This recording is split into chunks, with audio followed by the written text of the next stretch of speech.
a relatora, senadora Elisiane Gama. Senhor presidente, senhoras parlamentares, senhoras senadoras, senadores, deputadas e deputados.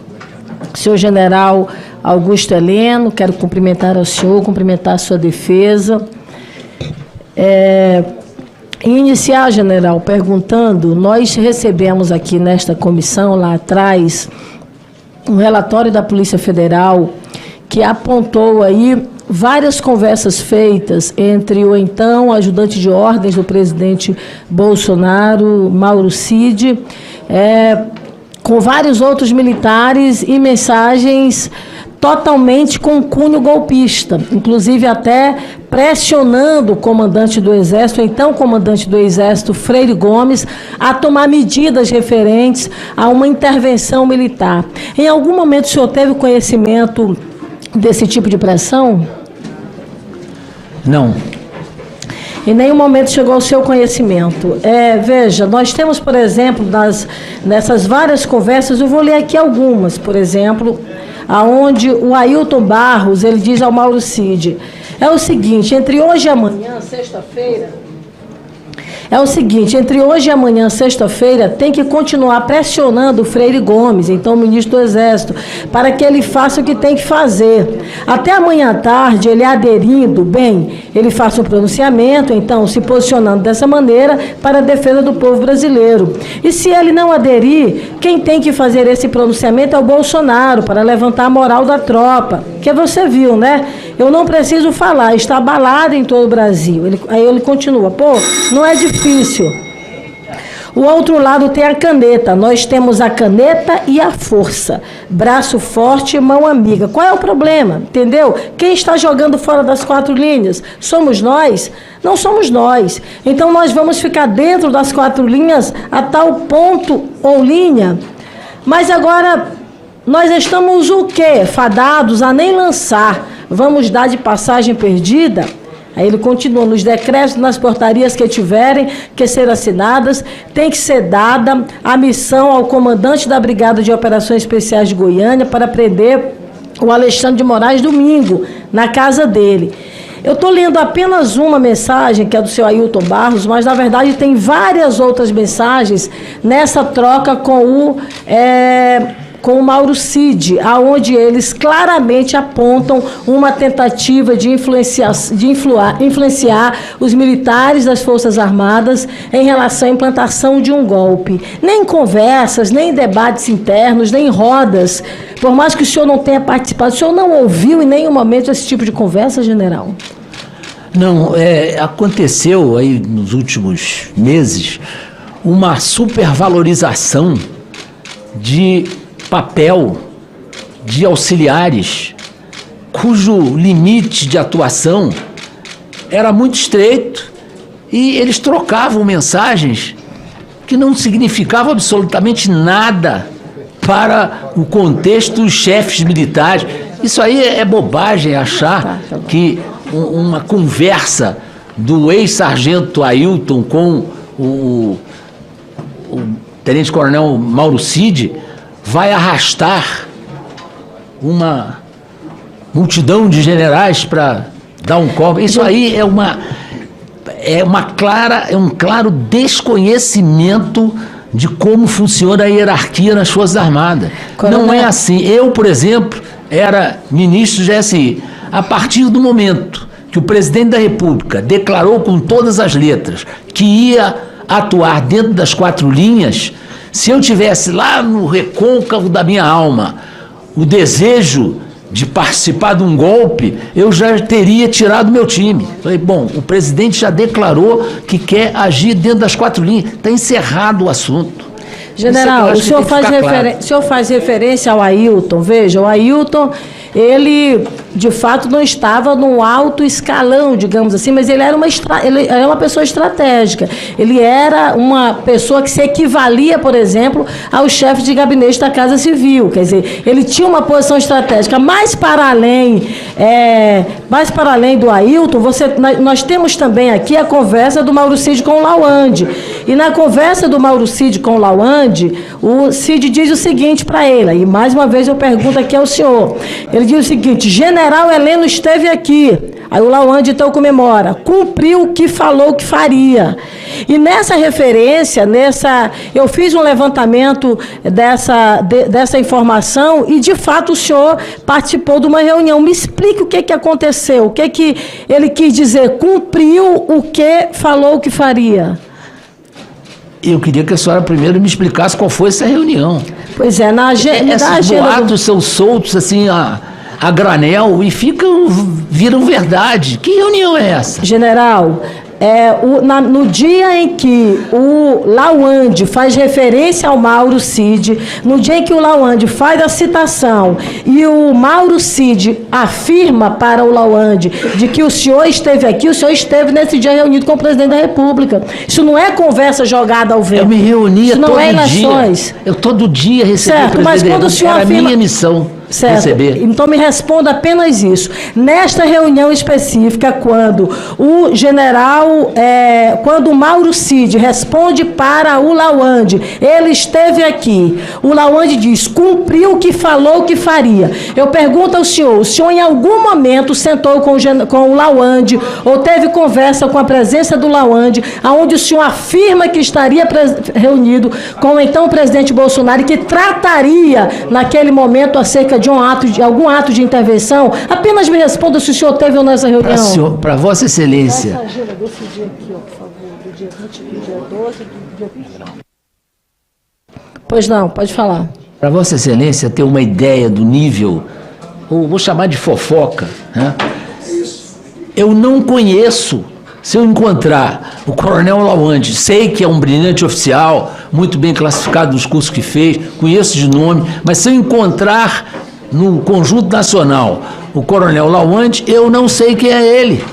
Que reunião é essa? Vou fazer reunião porque eu não conheço. Não conheço o Coronel Lawande. Não, a reunião que ele faz referência, o senhor não teve com ele. O senhor teve com então o presidente Bolsonaro, datada do dia 21 de dezembro de 2022. E consta na agenda oficial do presidente, inclusive, essa reunião com a sua presença. Todos os dias não, general. O senhor não estava todos os dias com o presidente Bolsonaro. Eu levantei, então ele fazia reunião com o senhor fora da agenda. O senhor fazia, então, reunião fora da agenda, porque na agenda inteira do então presidente Bolsonaro, do mês de novembro e do mês de dezembro, eu fiz um levantamento preciso. Quem estava todo dia com o ex-presidente Bolsonaro era o Renato de Lima França, que era subchefe para assuntos jurídicos da Secretaria-Geral da Presidência da República. Ele estava. O senhor estava em algumas reuniões pontuais, dentre elas essa do dia 21 de dezembro, na qual o Mauro Cid faz referência ao Lawande. Então, o senhor pode tentar minimizar o fato. Agora, existe uma realidade. Não é apenas uma troca de mensagem. Vossa Excelência está equivocada. Eu tinha a missão institucional de receber o presidente da República todos os dias, lá embaixo. Subia com ele. Receber o presidente da República é algo. É lógico que isso não constava da agenda. Era uma atividade diária minha. A reunião que consta com a sua presença, dentre outras, foi do dia 21 de dezembro, exatamente no mesmo dia aonde o Mauro Cid faz a troca de mensagens com o Lawande. Receber, subir com o presidente, fazer as honras é uma coisa. Sentar e fazer uma reunião planejada na qual ele se refere e bate com a agenda que a gente levantou é outra. General, há uma diferença básica aí, básica não, há uma diferença significativa quando se trata do teor e do tipo de reunião de fato na qual o Mauro Cid se refere na conversa com o Lawande. O teor dessa reunião? Eu queria que o senhor me explicasse. Eu não sei, porque não... Porque a reunião é do dia 21 de dezembro de 2022. Sim, mas a senhora acha que eu tenho na cabeça... Que o senhor deveria ter, porque pela informação que está entre o Lawande... Senhor presidente. Que isso? Pessoal, peraí. Olha só, gente. Senhor presidente. Olha, peraí, não. A relatora está com a palavra. A gente sabe que esse tipo de manifestação só faz atrapalhar a reunião e não ajuda em nada. Eu já admiti os aplausos, não tem problema. Agora, eu vou pedir para que a gente ouça com atenção cada um dos oradores, todos estão inscritos, não haverá dificuldade para que ninguém se manifeste, e eu peço que todos se mantenham em silêncio para que o depoimento possa transcorrer na mais tranquila harmonia. Por favor, relator. Eu vou mais uma vez relatar aqui o que ocorreu. No relatório da Polícia Federal, foi constatada e está de posse desta comissão uma conversa que se deu entre o senhor Mauro Cid, ex-ajudante de ordem do presidente Bolsonaro, e o coronel Lawande, onde nesta conversa o coronel Lawande fala com o Mauro Cid responde: General Heleno esteve aqui. O Lawande então comemora: cumpriu o que falou que faria. Buscamos no levantamento de agendas do presidente da República e constava lá uma reunião onde estava presente, inclusive, o general Heleno, com várias outras representações, inclusive todos da área de segurança pública, junto com a área jurídica, dentre eles aí o senhor Renato de Lima França. Lembrando que em todo o levantamento de agendas do mês de novembro e do mês de dezembro, nós temos esta reunião, onde constava de forma oficial, está aqui, a agenda está aqui na minha mão, onde constava de forma oficial a presença do general Heleno, ou seja, estava nessa reunião o Augusto Heleno, ministro-chefe de Gabinete de Segurança Institucional. Nesse mesmo dia, o presidente também recebe o Ciro Nogueira, recebe também o Renato de Lima França, subchefe para assuntos jurídicos, e recebe, dentre outros aqui, o ministro Nogueira, que é o ministro-chefe da Defesa. Esta é a agenda do dia 21. Se o senhor não se recorda, ou se o senhor não quer falar o que ocorreu no dia 21, tudo bem, mas que houve essa reunião e houve um planejamento, houve. E quem diz isso são os registros da Presidência da República. General, na delação premiada, onde o senhor Mauro Cid, na verdade, hoje faz com a Polícia Federal... Presidente, Vossa Excelência tem acesso à delação premiada ou à relatora? Porque só para conhecimento. Sim, eu vou pedir que Vossa Excelência espere. Eu não vou aceitar esse tipo de intervenção. Eu nem finalizei o raciocínio da pergunta. A mesa é capaz de conduzir. Senador Exalci, a senadora Elisiane Gama está fazendo a inquirição e ela tem toda a liberdade para perguntar aquilo que ela desejar.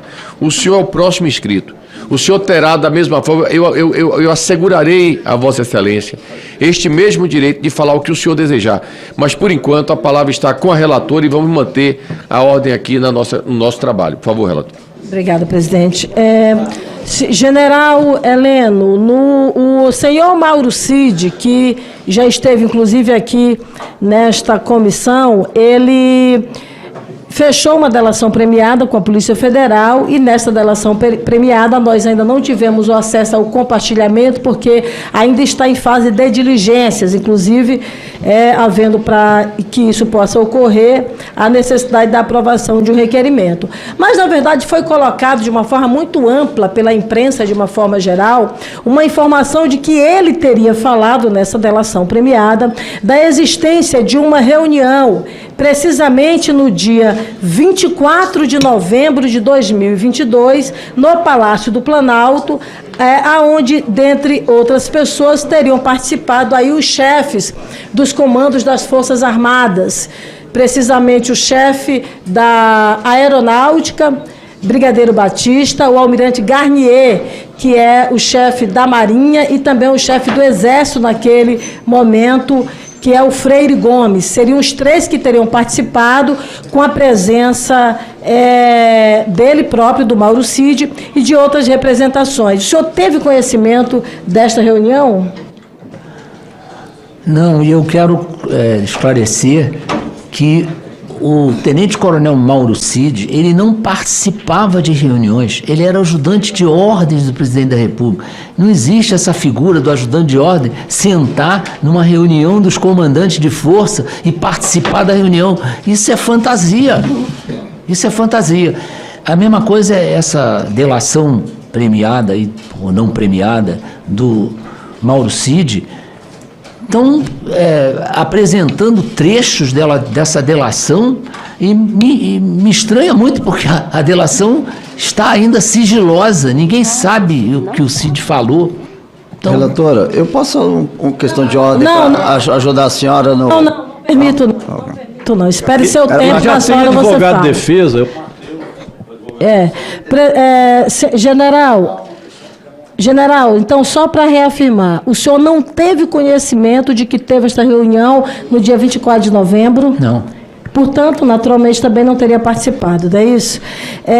Quando o senhor faz referência, por exemplo, ao Mauro Cid, de que ele não participaria, o senhor disse que ele não participa no sentido de deliberações e de tomada de medidas, ou sequer participava presencialmente das reuniões? Ou seja, ele não estava no espaço físico da reunião?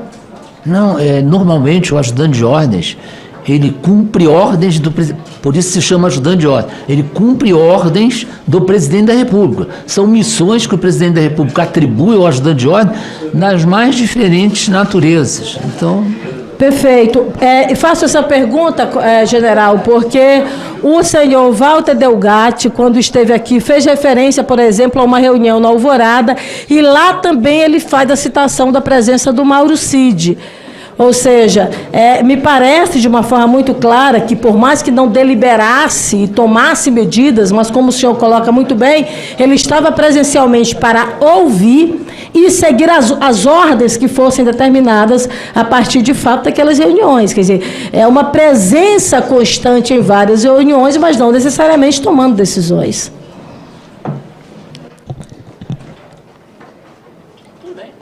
Certo.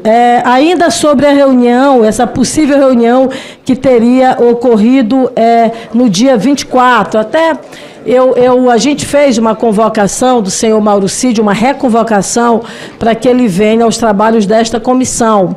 Nós temos um princípio legal de que há, por exemplo, o impedimento de compartilhar dados que estão em diligência, que é o caso específico aí da súmula 14, que poderia inviabilizar, inclusive, talvez, a exposição dele de algumas informações. Esperamos que até o final dos trabalhos desta comissão, deputada Célia Chacriabá, que nos dá a honra de participar desta sessão, nós possamos, na verdade, ter a denúncia do Ministério Público para ter, de fato, acesso a essas informações, porque, pelo teor, na verdade, que está sendo colocado pela imprensa, é um teor absolutamente grave, aonde o presidente Bolsonaro teria, na verdade, apresentado uma minuta de uma GLO e uma minuta claramente golpista, com a presença, inclusive, do senhor Felipe Martins.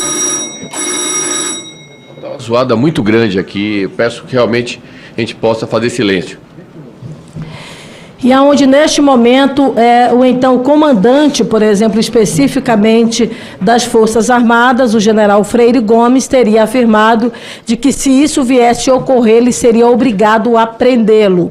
Ou seja, é uma notícia muito grave que, no meu entendimento, esta comissão, de fato, deve aprofundar esta investigação.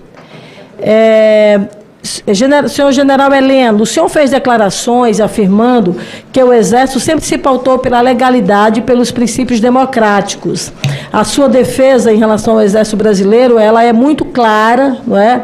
E até de forma implacável. Isso demonstra de forma até muito, de forma constatada, de que, em sendo real essa reunião que ocorreu no dia 24, o general Freire Gomes estaria simplesmente cumprindo, na verdade, o seu papel e impedindo aí que o Brasil vivesse o que já viveu em outros tempos, que foi uma intervenção grave, né, numa violação clara da nossa Constituição brasileira e de uma forma tabelada em relação aos direitos humanos. Eu pergunto ao senhor, na sua posição estratégica como ministro-chefe do GSI, o senhor, na verdade, e aí até como general que o senhor era, o senhor mantinha contato, o senhor manteve reuniões, precisamente ao longo do mês de novembro, eu não estou me referindo especificamente a essa do dia 24, mas o senhor chegou a ter reuniões frequentes ou teve em algum momento no mês de novembro com o general Freire Gomes, especificamente com o almirante Garnier?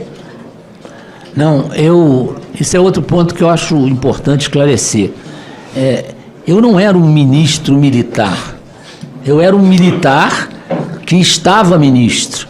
Então, isso é muito bom que fique muito claro. Eu não era um ministro militar. A convocação dos ministros militares para qualquer evento não incluía a minha convocação. Eu era um ministro militar por formação, mas num cargo de natureza civil, que pode ser ocupado por qualquer civil, e eu não era chamado para as reuniões da cúpula militar. Mas eu pergunto então, no mês de novembro o senhor não fez então reunião com nenhum dos 3 chefes das Forças Armadas, nem o Garnier? Não. Nenhum deles? Não.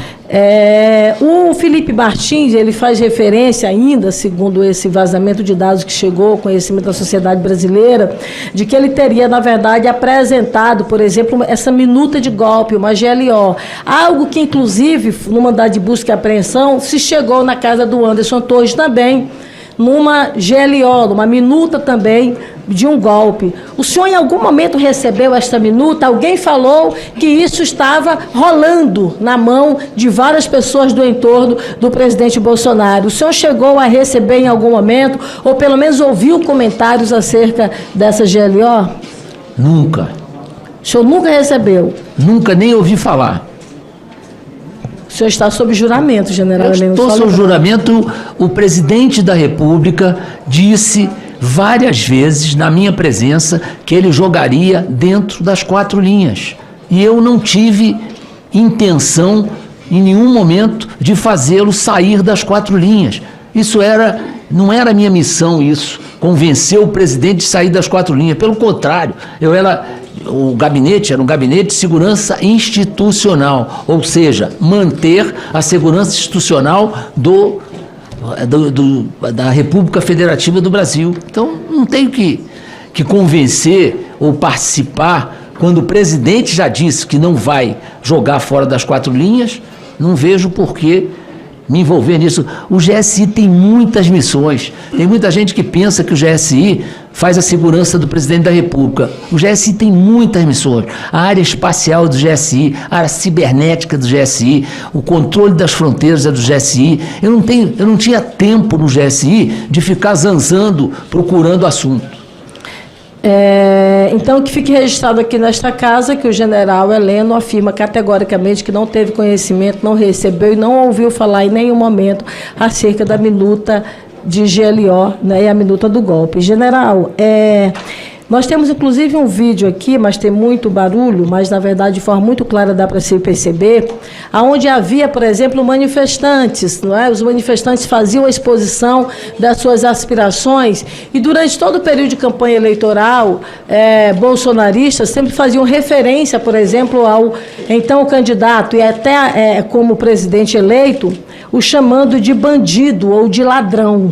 Era uma fala que esses manifestantes, na verdade, sempre se referiam.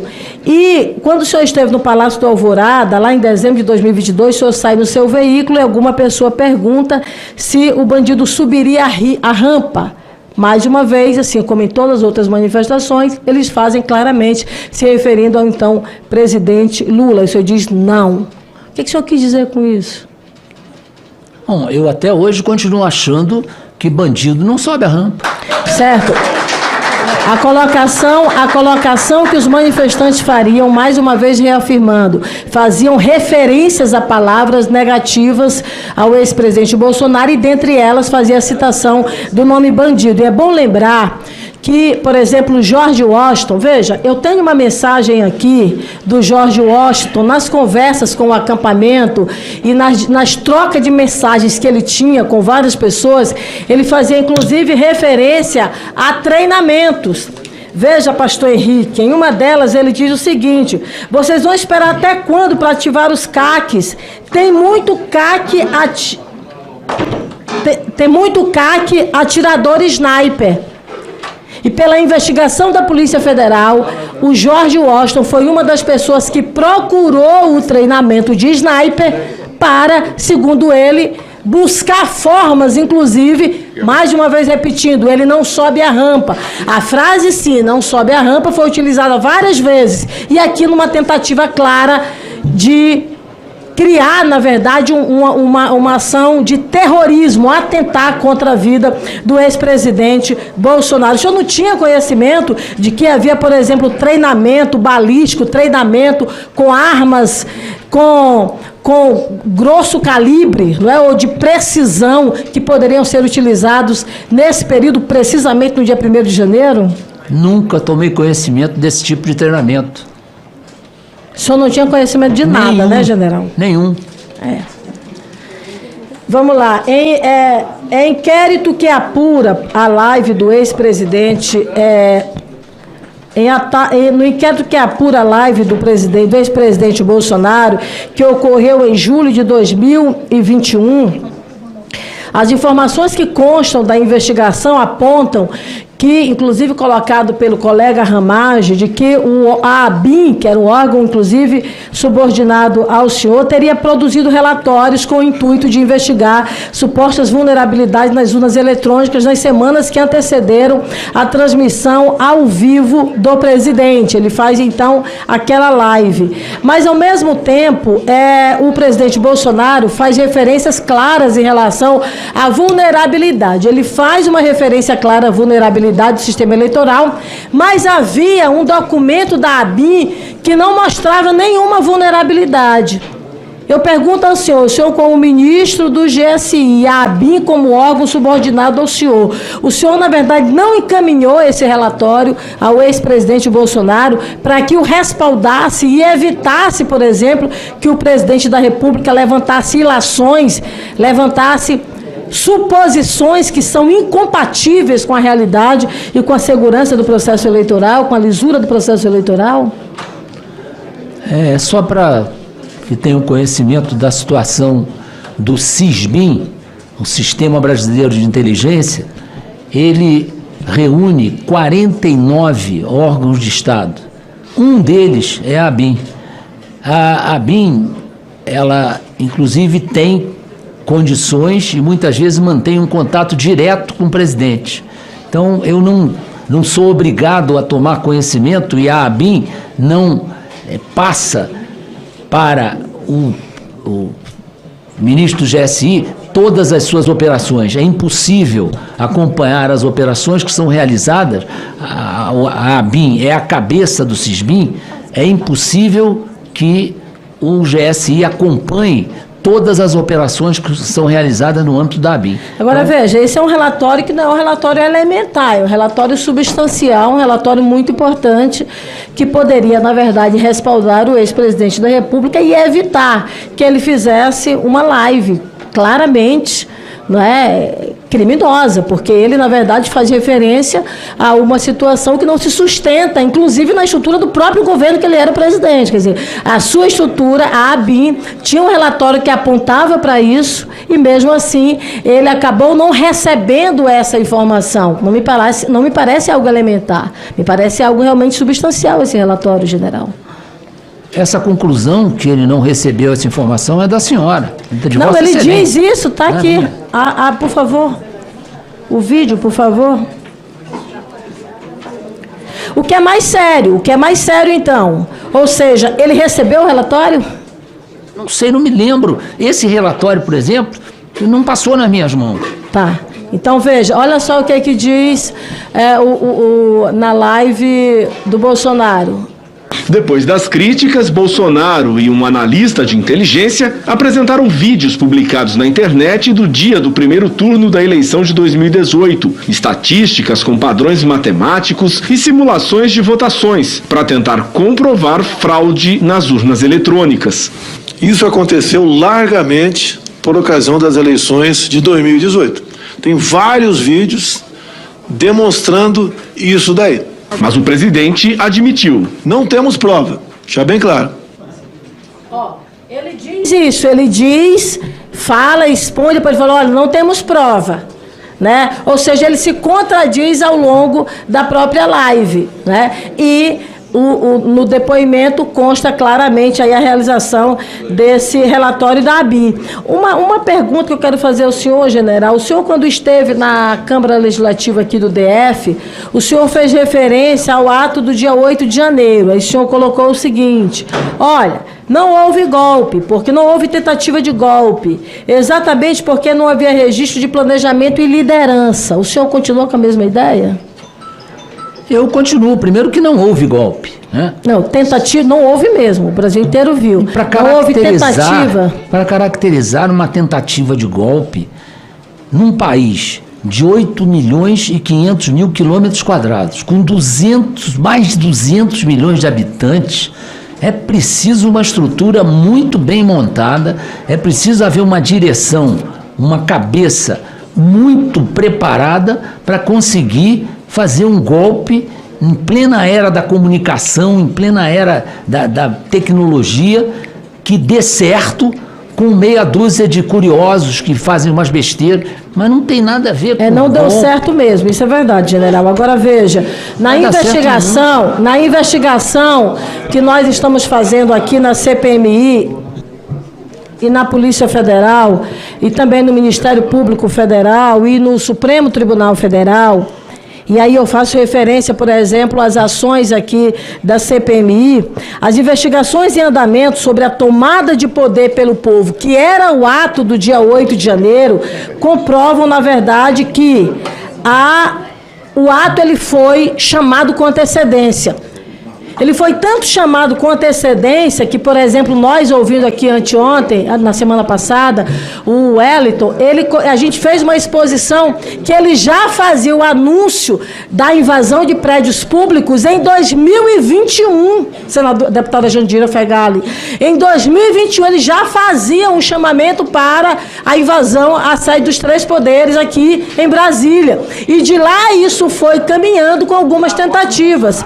Tivemos, por exemplo, o ato do dia 7 de setembro de 2021, tivemos o 7 de setembro de 2022, nós tivemos, por exemplo, na sequência outros atos, ou seja, houve planejamento sim, porque houve uma ação orquestrada e feita a médio e longo prazo.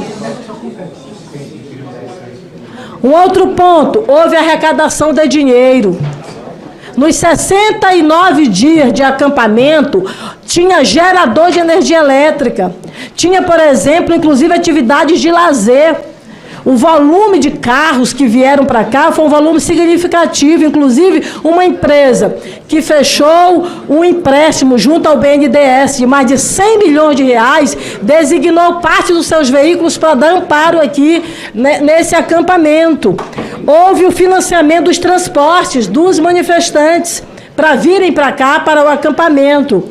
Outro ponto também que houve, quando a gente fala de planejamento e de liderança, houve incitação explícita por militares, civis e autoridades em grupo de WhatsApp. Quem diz isso não sou eu, quem diz isso é o relatório da Polícia Federal, que aponta troca de mensagens. Eu acabei de citar do Mauro Cid, do Lawande, do Ailton e de tantos outros, mas que faziam claramente troca de mensagens. Culminaram com a tragédia do dia 8 de janeiro, mas também os fatos do dia 12 de dezembro e do dia 24 de dezembro, eles têm uma relação implícita, eles têm uma relação clara. Inclusive o delegado daqui de Brasília, que esteve já nesta comissão, ele já apontou para isso, que há uma relação clara entre o ato do dia 12 de dezembro e o ato do dia 24 de dezembro. Que o senhor disse que o senhor só soube do 12 de dezembro pela televisão. Nós vamos já chegar no 12 de dezembro. Mas eu queria ainda, só para fechar a parte aqui da ABIN, general, houve um relatório da ABIN, que foi no período pós-eleitoral, apontavam a organização de movimentos de negação do resultado das eleições. O relatório da ABIN, general, ele falava de supremacismo branco, ele falava de neonazismo como vetores mais prováveis de ameaças extremistas para a posse presidencial. Ou seja, no relatório da ABIN, há, de uma forma muito clara, veja só o que diz aqui o relatório. Eu vou ler aqui alguns pontos. Está aqui. Vou ler aqui alguns pontos desse relatório. A principal fonte de ameaça extremista à posse presidencial são movimentos que deslegitimam o Estado e também garantem uma supremacia branca e neonazista. Alguns grupos que disseminam narrativas supremacistas e neonazistas aumentaram seu perfil de atuação e presença digital após a divulgação dos resultados do segundo turno em 30 de outubro de 2022. O aumento da interação e a visibilidade dos grupos imediatamente após o segundo turno indica disposição para ações de proselitismo mais amplas e interesse em interagir com extremistas de perfil ideológico diverso. Alguns grupos neonazistas demonstram interesse em associar narrativas supremacistas a movimentos de contestação dos resultados eleitorais e adotam discursos que dialogam com pautas de outros movimentos para recrutar novos adeptos e promover ações violentas contra autoridades, instituições e agrupamentos antagônicos. E aqui é um relatório da ABIN, do órgão que o senhor, na verdade, era o responsável de uma forma, não é? Por conta deles estarem subordinados ao GSI. Aí eles citam mais na frente, principalmente no Telegram e no Twitter, identificou-se um volume considerável de ameaças contra os membros do Poder Judiciário e contra o presidente da República eleito. A partir da análise dos perfis que as realizaram e até o presente momento, avalia-se como baixa a credibilidade da maior parte das ameaças, mas tem um aumento de frustração também em razão do não atendimento aos seus pleitos, indivíduos engajados em narrativas que deslegitimam o Estado e também o processo eleitoral. E aí eles vão, na verdade, colocando claramente uma tentativa desvairada, uma tentativa agressiva desses movimentos que falam da supremacia branca. O senhor em nenhum momento ouviu falar disso? Não.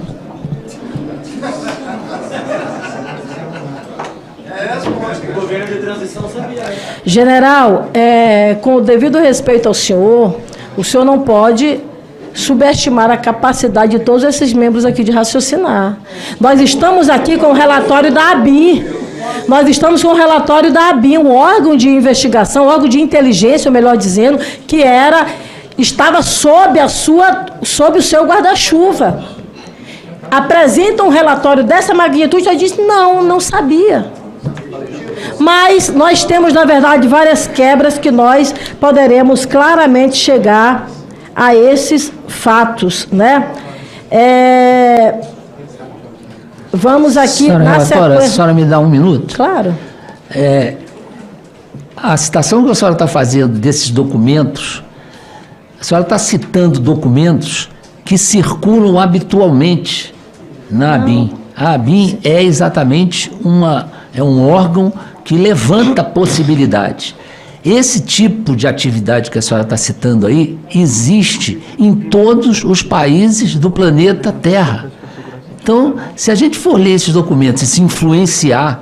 Mas, pelo amor de Deus, general, nós estamos falando do maior órgão de inteligência do Brasil. O senhor está minimizando a importância de um órgão dessa natureza. Eu não estou minimizando. Se eu tenho, na verdade, um relatório que traz informações graves dessa natureza, como é que eu não vou considerar, general? Eu não estou minimizando.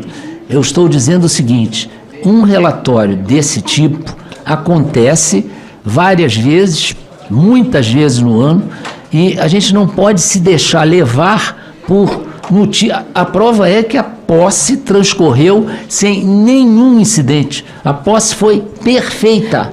Então, o relatório estava criando uma pior hipótese. Isso é normal. Em guerra, se trabalha com a pior hipótese. Veja, não aconteceu no dia 1º de janeiro, é verdade, com uma verdadeira força-tarefa do governo de transição, mas aconteceu dia 12 de dezembro. Eles tentaram invadir a sede da Polícia Federal, aconteceu no dia 24 de dezembro, onde teve uma tentativa de uma explosão de um carro-bomba no aeroporto de Brasília. Agora, minimizar e dizer que eu não considero um relatório dessa natureza, porque circulava com frequência, e dizer que a ABIN não tem razão de ser, não tem razão de existir. Essa conclusão Não, essa Vossa Excelência conclusão que eu tá estou chegando. tendo em cima da sua fala. Não porque tem- o senhor disse que não pode considerar um trânsito de relatórios da ABIN. Eu não estou falando de matérias, Vale- com todo respeito à imprensa vale muito. brasileira. Eu Mas não é estou para ser falando de um relatório difundido, qualquer. nem para ser anunciado. Não é Isso pra- são documentos Perfeito. secretos, não tem que anunciar. Mas tem que agir. Tem que agir, tem que informar. Aconteceu alguma coisa Dia que 12 de envolva a ABIN? dezembro, A ABIN tá dia envolvida. 12 de janeiro, A dia ABIN 12 de está dezembro, dia 12 de dezembro, general, houve uma tentativa de invasão à Polícia Federal e os relatórios da ABIN apontavam que a ABIN tinha conhecimento, nada foi feito. Os relatórios da ABIN apontam claramente que havia ações extremistas e no aeroporto de Brasília se tentou explodir um carro-bomba com 60 mil litros de combustível. Vem dizer que não havia uma responsabilidade. Ô, presidente, é para a relatora ficar fazendo discurso ou para deixar o depoente falar? Senhores deputados e senadores, eu reitero mais uma vez que a senadora está com a palavra e não sou eu aqui que vou ser censor, a não ser que haja alguma palavra de ofensa a quem quer que seja, não serei aqui censor da fala de ninguém. Quando cada um falar, determina a forma como usará da palavra. Continue. Não, eu sou relator. Desespero, presidente, total. Senhores deputados, senhores senadores, o tempo que meu. nesse momento é da relatora. Como na hora que os senhores estão falando, o tempo é dos senhores. Então, usem como o desejarem. Da mesma forma que o depoente usou o tempo que ele teve, da forma que ele o desejou. Essa é a regra. Essa é a regra, por favor.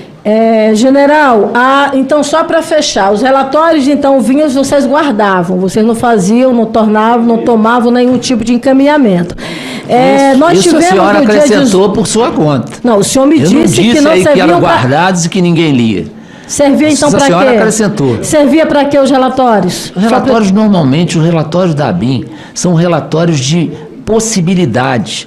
As possibilidades podem se concretizar ou não. Dia 24 não se concretizou? Dia 24 não teve nada a ver com a ABIN. Foi uma atividade Pelo isolada. amor de Deus, coronel, A senhora acha general. que foi a ABIN que botou a bomba? Não, não foi a ABIN que colocou a bomba, mas a ABIN, como órgão de inteligência, deveria alertar os órgãos que tratam com a segurança pública para fazer a sua ação operacional. Como, da mesma forma, deveria ocorrer em relação ao 12 de dezembro. Ou seja, cada um tem a sua função, cada um tem a sua prerrogativa.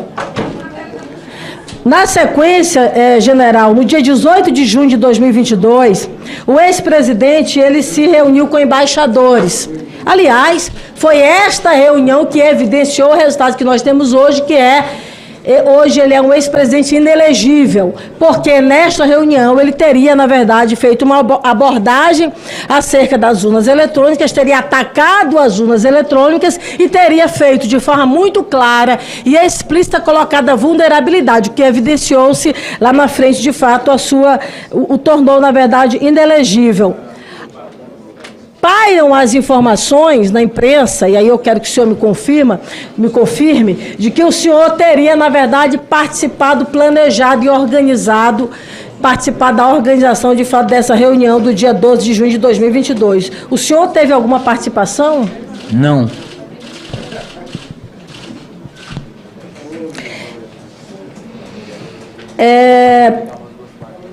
Eu vou falar agora acerca da transição. Na sua fala inicial, o senhor fez referência ao processo de transição e colocou, inclusive, de que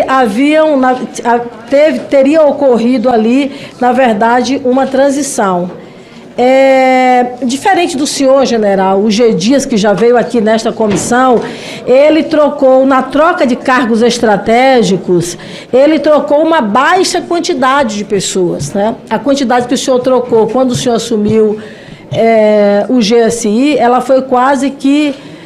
só para você ter uma ideia, o G. Dias ele mudou apenas 12 pessoas, né? O senhor, na verdade, fez uma mudança de 56 pessoas. Eu digo isso nos primeiros 8 dias... nos primeiros 8 dias de governo, né? Eu fiz uma comparação, fazendo um recorte de fato desse dia. Eu achei uma quantidade dele de fato muito baixa. O senhor considera normal? Porque ele foi a pessoa que, muito embora todos tenham uma baixa troca de efetivo, mas no caso específico dele foi, de fato, uma troca muito baixa. O senhor achou normal, o senhor acha normal ele fazer uma substituição de apenas 12 pessoas nos primeiros dias de governo? Acho normal, sim, que os servidores do GSI são excepcionais. Ele fez muito bem de mexer pouco no GSI. Fez muito bem, né? E o senhor chegou a solicitar a permanência de alguém? De maneira nenhuma. Ele solicitou a permanência do secretário executivo, o general Penteado, e do general Feitosa, que era o homem de execução. Foi muito boa a permanência dos dois, são dois oficiais excepcionais e que ajudaram muito o GSI no tempo que passaram lá. Agora, então, general, o senhor sabe o que é que o Penteado falou para o G. Dias, no dia 8 de janeiro, né? Quando o G. Dias estava em casa, saindo, depois de receber algumas informações, inclusive da Cíntia e de outros mais, ele, inclusive do ajudante que esteve aqui conosco, que inclusive conversou também conosco do GSI, ele recebeu da parte dele, da ABIN, que era o coordenador, não é, da transição, de que realmente não tinha nada, estava tudo sob tranquilo, estava tudo na mais absoluta paz. Isso foi o que o Penteado falou para ele. A pessoa que o senhor está dizendo que é da mais alta competência. Disse, olha, não tem nada aqui, está tudo tranquilo, você pode ficar em casa. Aí por isso ele não veio. Depois ele recebeu o Saulo, que me falhou aqui o nome, o Saulo Moura, foi que depois, mais tarde, já por volta de meio-dia, 1h, informou o G. Dias, não, a situação está séria, você tem que vir para cá correndo. Mas o Penteado, que é o que o senhor diz, ele minimizou. Ele disse, não, está tudo tranquilo, não vem não. O Feitosa, que tinha uma responsabilidade muito grande, que era sob o risco da gravidade do 8 de janeiro, tem verde, tem amarelo, tem o vermelho. Tem o verde, amarelo, laranja e o vermelho.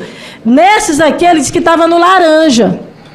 Ou seja, esse foi o risco que ele disse. O Penteado, o Feitosa, o outro que o senhor disse também, que era muito qualificado. Ou seja, os dois, um diz que não precisava vir porque estava tudo sob tranquilo, o outro diz, olha, na escala de risco está no laranja, o povo quebrando aqui, arrebentando com tudo aqui no Congresso Nacional. O senhor tem conhecimento disso, né?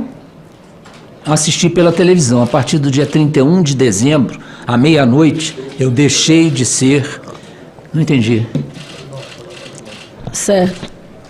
Então eu... Não, eu digo, o senhor teve conhecimento da fala dos dois, do Penteado e do Feitosa? Entre os dois? Não, do que os dois falaram para o G. Dias, o senhor teve conhecimento? Não, acho que não. Eu estava em casa, não era mais nada. Tá, nesses primeiros 8 dias que o senhor teve... Que o senhor saiu do GSI, o senhor chegou a trocar ligação ou conversar com o Penteado ou com o Feitosa? Não, não falei com mais ninguém, não nem do GSI, contato. Nem da Presidência da República.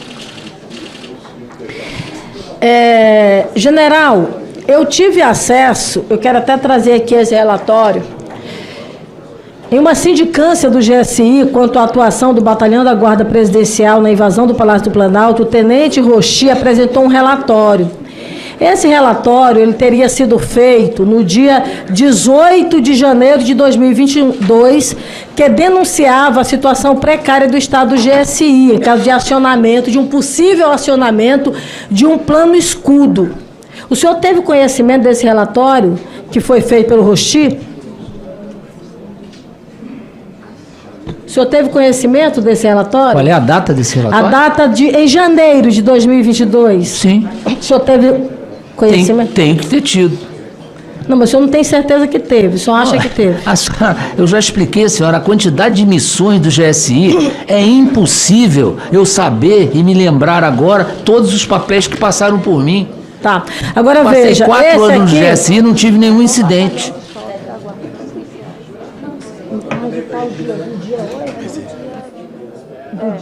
Do dia 8 de janeiro. Perfeito. Está aqui o relatório que ela me traz. Na verdade, no documento, veja só o que diz o documento do dia 18 de janeiro de 2022. ele vem, na verdade, colocando uma série de itens que estavam precários e que, na verdade, deveriam ser tomadas algumas atitudes, porque em caso de acionamento do plano escudo, não teria, de fato, qualquer tipo de eficiência, né? Por exemplo, ele fala de máscara contra gases. Os filtros, ele diz que são filtros vencidos, está lá no relatório. No mesmo relatório, quando ele fala de câmera digital, que são os radiooperadores, ele diz que não há radiooperador. Nesse mesmo relatório, ele fala, por exemplo, de algumas algemas, por exemplo, que poderiam ser usadas. Diz que também não há algemas. Nesse mesmo relatório de janeiro, por isso que eu quero saber se esse relatório chegou ao senhor, essa informação é importante. Fala, por exemplo, de máscara de gás e filtros. Os filtros estão fora da validade. Os filtros estavam fora da validade já. Numa outra parte, ele fala de armamento, diz também que não há armamento suficiente, diz não há. Quando ele fala da quantidade de munição, a munição disponível para o emprego é insuficiente. Aí quando ele fala, por exemplo, da tropa, a tropa tem que desembarcar no estacionamento que fica atrás do palácio. Para chegar ao palácio, os militares têm que atravessar a Avenida N2, carregando todo o material, armamento e munição. Esse fato, além de causar perda de tempo, desgasta a tropa de forma desnecessária, expõe os militares a risco de incidente e expõe a imagem... A imagem da força, né? Então ele fala aqui que também não havia sistema de acionamento. Olha um outro ponto que ele coloca. O gradil, inclusive lembrem, o gradil foi utilizado para quase matar a Marcela, porque jogaram o gradil na cabeça dela e o capacete dela balístico foi destruído. Um capacete, deputado Chico, que tinha possibilidade de resistir a uma arma de grosso calibre. Então, veja só, o gradil deveria ser fixo, ele colocou, o gradil não é fixo ao solo, o que pode fazer com que ele seja derrubado ou utilizado como arma contra a tropa. O que ele está dizendo em janeiro de 2022, um ano antes, é o que aconteceu exatamente no dia. Ele diz aqui, ó, o gradil não é fixo ao solo, o que pode fazer com que ele seja derrubado ou utilizado como arma contra a tropa. Foi utilizado contra a Marcela. Então, aí ele vai, falta de proteção balística. Os militares da Força de Choque não possuem nenhum equipamento que proporcione proteção balística. Ele estava se referindo aqui aos militares em sendo acionado ao plano escudo. O senhor não teve conhecimento desse relatório, general? Eu não me recordo. Só quero dizer à senhora que isso aí é um documento que acontece muito nas Forças Armadas. Isso é o famoso choro de comandante. O comandante sempre quer dinheiro, quer material, quer melhores meios para atuar. Isso é comum na tropa. Quem é militar conhece isso muito bem. E isso é nada que não seja do meu conhecimento genérico, mas do relatório. General, a sua colocação, ela é muito séria, beira a irresponsabilidade. Veja, o que está nesse relatório é o que aconteceu no dia 8. Este relatório de janeiro de 2022 estava prevendo o que ocorreria no dia 8 de janeiro. Quando ele diz que os gradis deveriam ter uma fixação em solo, porque poderia ser usado para matar alguém, foi o que aconteceu. O senhor vem dizer que isso aqui é choro de militar, general. Com todo respeito ao senhor, mas é o que eu estou dizendo, beira a sua irresponsabilidade.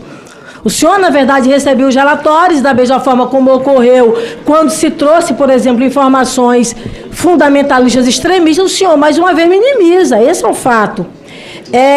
O acampamento, o senhor disse aqui, no primeiro momento, que o senhor, na verdade,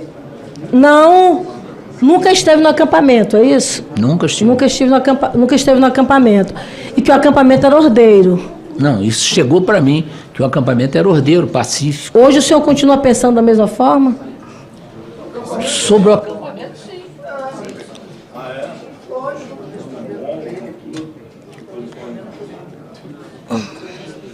O senhor pode responder?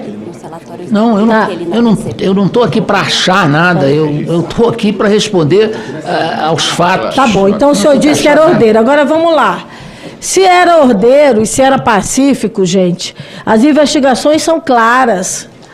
Os dados, na verdade, que chegam a esta comissão, fruto de quebras de sigilos, de cruzamento de dados, apontam que foi do acampamento aqui do quartel-general, de frente ao quartel-general, que surgiu a ideia da invasão ao aeroporto de Brasília no dia 5 de dezembro, Jandira.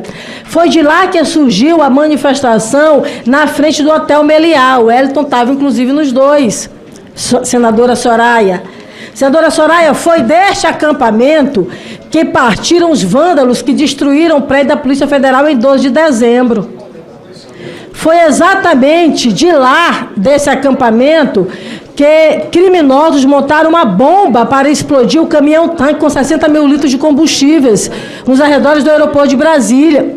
Foi desse acampamento que seria ordeiro com manifestação pacífica. Foi de lá que os ônibus de vândalos saíram de várias partes e chegaram até lá e se concentraram até lá para, na véspera do dia 8 de janeiro, porque do dia 6 ao dia 7 aumentou de forma significativa, dia 6 havia 300 manifestantes, no dia 7 já chegava a 5 mil manifestantes, foi de lá que veio todos esses manifestantes para quebrar a Praça dos Três Poderes aqui em Brasília. Ou seja, não dá para se dizer que o acampamento é um lugar ordeiro com manifestação pacífica.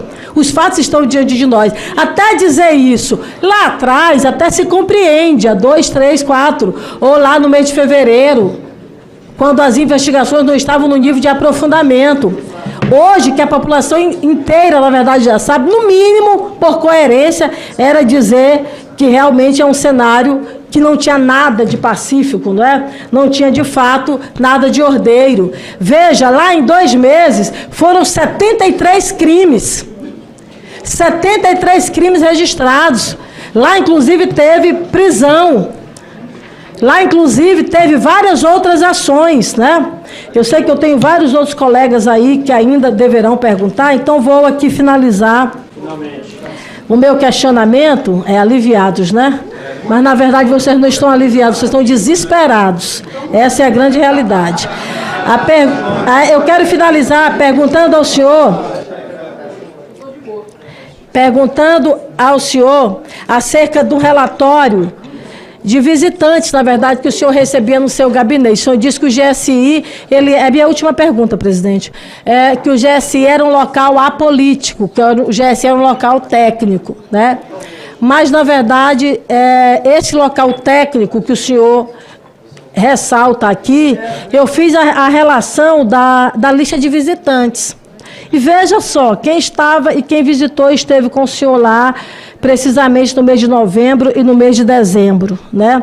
Nessa lista de visitas, apontam pessoas, inclusive, que foram presas agora no 8 de janeiro, passando por pessoas que foram ligadas ao setor da saúde, pequenos empresários, né, e setor de serviços, advogados, enfim, vários outros. Veja só, lá passaram o influenciador Romário Garcia, frequentador do acampamento no QG, que ele, inclusive, acabou sendo preso por envolvimento no 8 de janeiro.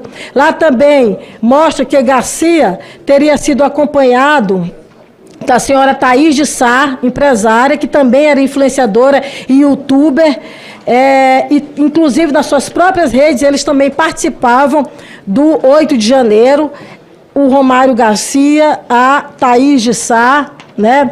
Lá também passaram os parlamentares que mais incentivavam essas manifestações, né? Por exemplo, o Carlos Jordi, o Tassimar de Holanda, são parlamentares que estavam com uma relativa frequência e chegaram, inclusive, a gravar vídeos, na verdade, dentro lá do GSI. A minha pergunta para o senhor, para fechar: por que o GSI recebia, na verdade, esse perfil? Por que o GSI recebia essas pessoas com uma postura clara, na verdade, voltada para atos de manifestações, para atos, na verdade, contra o processo democrático brasileiro? Recebia por uma questão de urbanidade, porque nós éramos um gabinete dentro do Palácio do Planalto. E era uma questão de educação, receber quem quiser comparecer. Agora, eles eram os acampamentos, eles compartilhavam com o senhor o que estava acontecendo nos acampamentos? Eu nunca fui ao acampamento, não compartilhava nada do acampamento. Eles não iam lá para compartilhar comigo posições políticas, nada disso. Eles iam lá para tirar foto, para fazer vídeos sobre ataques à democracia brasileira.